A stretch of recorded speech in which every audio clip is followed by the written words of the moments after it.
Nah, kita sekarang lanjutkan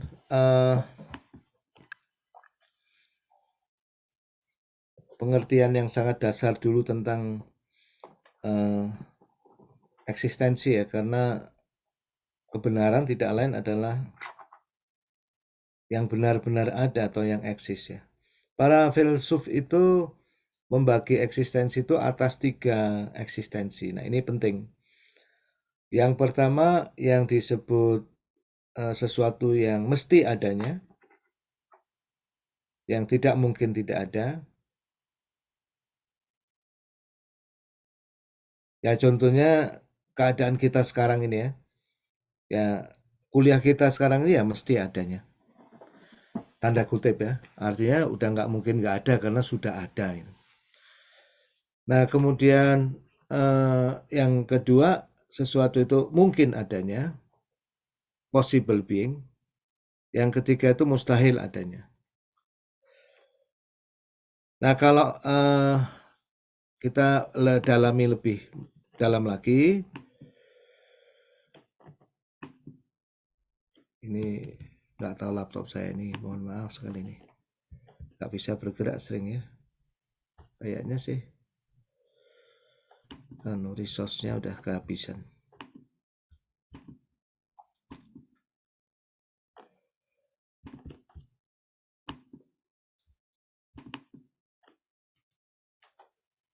Biasanya lebih amannya yang disebut keberadaan yang mesti itu para filsuf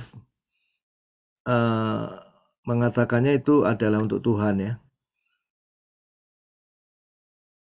Apa itu sesuatu yang mesti ada? Ya kalau yang mesti ada, yang udah nggak mungkin nggak ada. Segala sesuatu yang sudah ada ini ya nggak ada ya. Jadi kalau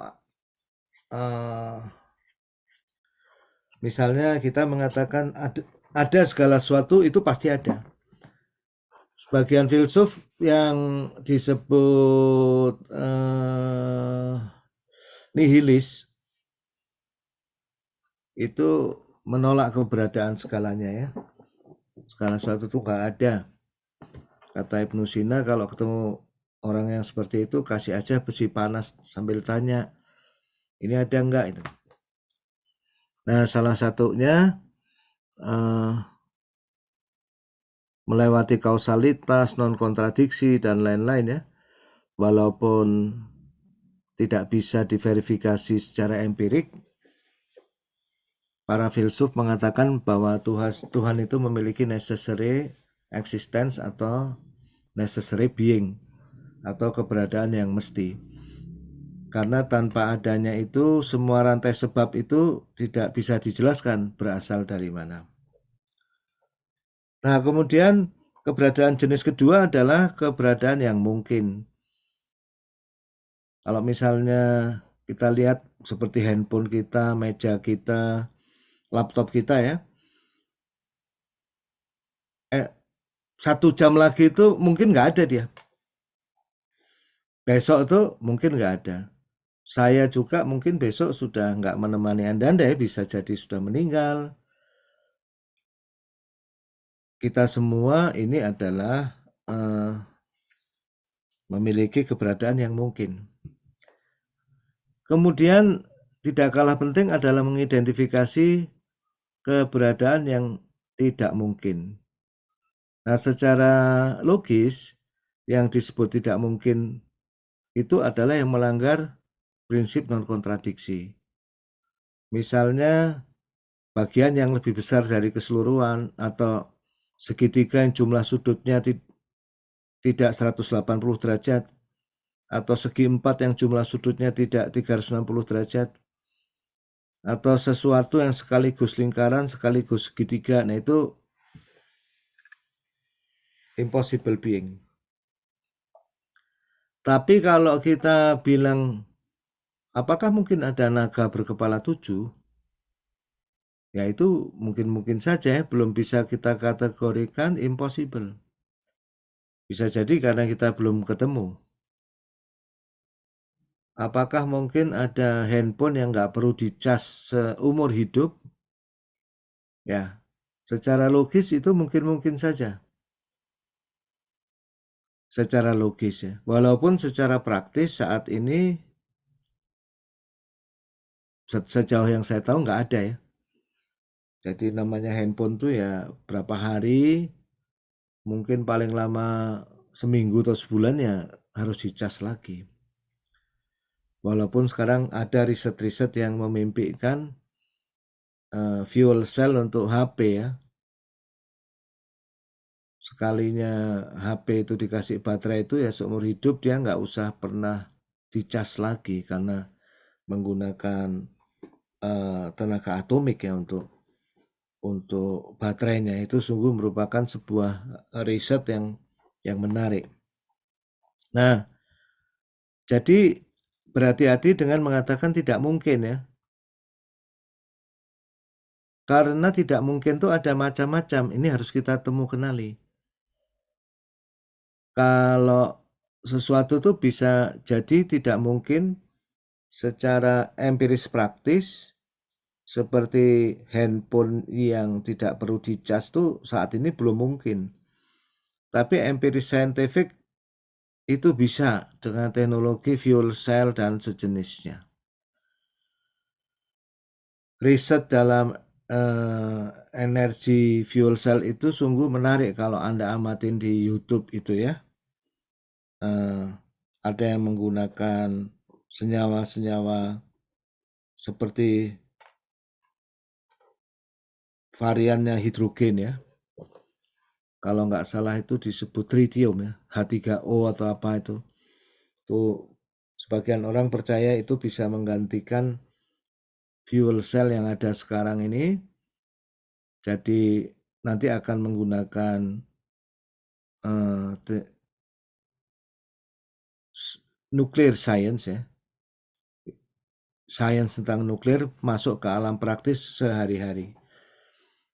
Jadi ada sesuatu yang secara empiris praktis itu belum mungkin, tapi secara empiris saintifik mungkin. Ya, contoh lagi secara empiris praktis belum mungkin tuh menggantikan atau menjadikan fotovoltaik dan energi surya sebagai sumber energi utama di Indonesia ini misalnya. Secara empiris praktis ini nggak mungkin, tapi dalam 10 tahun terakhir ini sudah terjadi kemajuan yang luar biasa. Secara empiris praktis itu sampai saat ini hambatannya ada di teknologi energy storage. Kalau secara empiris praktis konversi atau sel suryanya itu sendiri harganya sudah masuk menurut cost benefit. Yang masih sangat mahal dan belum bisa diatasi sampai saat ini itu adalah energi storage. Sehubungan matahari itu nggak bisa 24 jam ya. Di Indonesia itu nggak bisa terus-menerus, jadi harus ada storage energi storage teknologi yang kuat. Tapi sampai saat ini itu belum memungkinkan secara empiris praktis. Secara empiris saintifik itu mungkin, jadi masih dikejar luar biasa. Hal-hal yang terkait renewable energy. Riset-riset teknologi itu banyak sekali bermain dari menggeser hal-hal yang empirik saintifik ke empirik praktikal. Itu kerjaannya engineer di sana ya. Itu kerjaan kita. Membuat sesuatu yang scientific itu betul-betul applied, betul-betul bisa digunakan. Dan aman, bermanfaat bagi orang banyak, dan biasanya kalau zaman sekarang ini yang paling penting sesuatu itu dianggap betul-betul practically acceptable itu kalau cost benefitnya masuk. Ya, kalau dihitung itu memang dia menguntungkan begitu. Nah, kemudian ada lagi hal yang scientific tapi belum empirik. Ini saat ini sedang bergolak dunia ilmu ini ya, dunia sains ini dalam 100 tahun terakhir ini. Salah satu yang paling tragik adalah Stephen Hawking yang sampai meninggal nggak dapat hadiah Nobel. Maka beberapa saat sebelum meninggal tuh dia diberi medal khusus ya, karena kontribusinya yang luar biasa dalam bidang sains dan membuka jalan dalam riset astrofisika dengan cara yang sangat luar biasa. Tapi satu pun dari terobosan dia itu belum bisa terukur, belum bisa diuji secara ilmiah sampai hari ini. Dan diperkirakan baru akan bisa terukur 500 tahun lagi. Nah, titik ini penting karena ini menggoncang gerakan filsafat sains ya. Filsafat sains itu nggak berhenti, bukan satu set kebenaran seperti hukum Pitagoras yang sudah mati, enggak. Pencarian masyarakat dunia, ya, pencarian para saintis akan dasar-dasar filsafat yang bisa diandalkan tuh bukan suatu hal yang berhenti, masih bergerak terus. Nah, sains alamiah tuh sekarang masih bermasalah dengan hal-hal yang non-empirik scientific ini. Ini benar-benar yakin ini benar-benar akan kita delete dari domain sains atau enggak? Kalau begitu jurusan fisika murni itu nggak boleh disebut saintis. Mereka harus disebut matematikawan. Jadi kalau di jurusan fisika itu ada fisika instrumentasi, itu masih saintis ya. Tapi kalau sudah masuk fisika murni itu kumpulan matematikawan.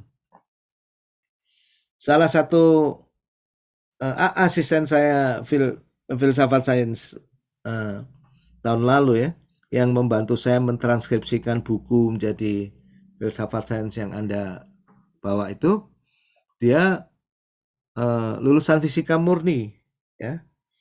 Tugas akhirnya itu menurunkan salah satu varian dari persamaan Hawking-Kern ya.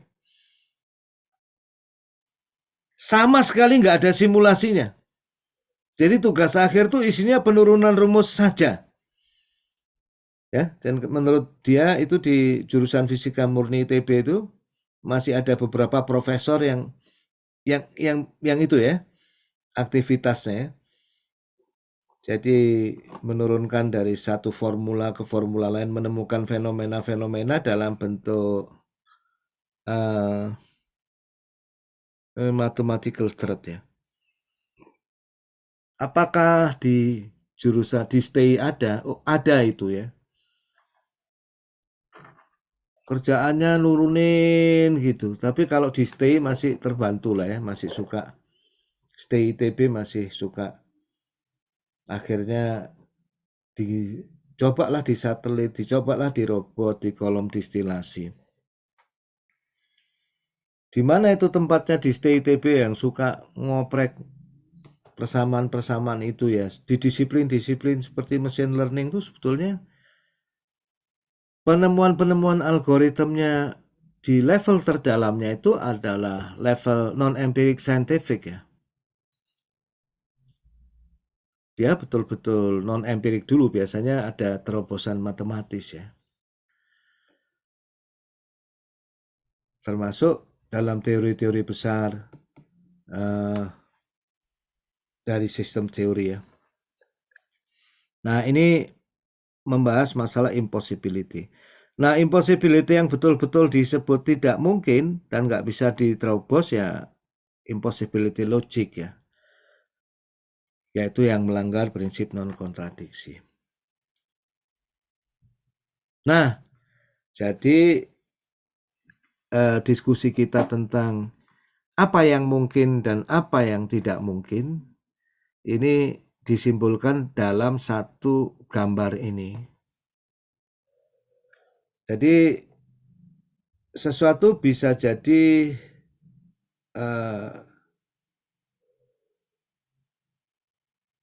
belum masuk indera kita ya, nggak bisa kita lihat, tapi dia scientific, yaitu bisa kita ukur dan logis.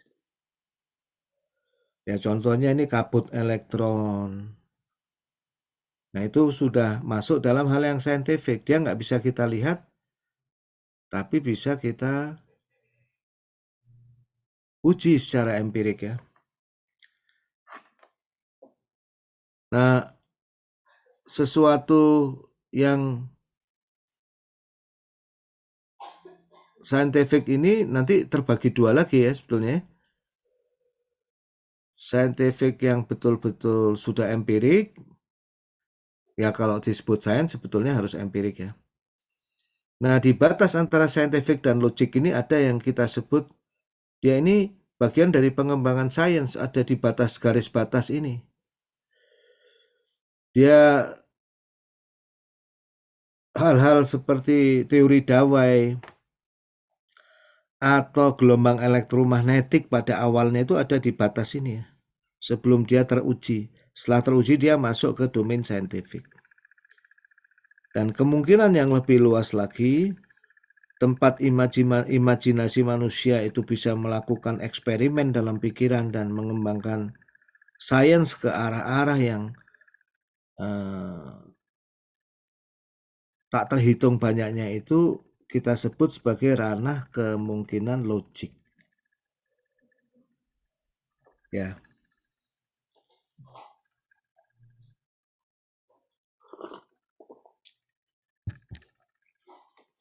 Salah satu alat utama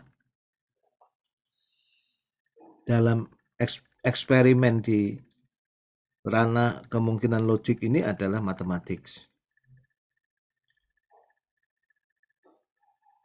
Mungkin akan ada alat-alat lain ya yang saya belum bisa bayangkan sampai saat ini. Oke, ini kita berbicara tentang teori kemungkinan ya, impossibility. Kita break dulu 2-3 menit sebelum kita masuk ke inti pelajaran hari ini, yaitu teori kebenaran.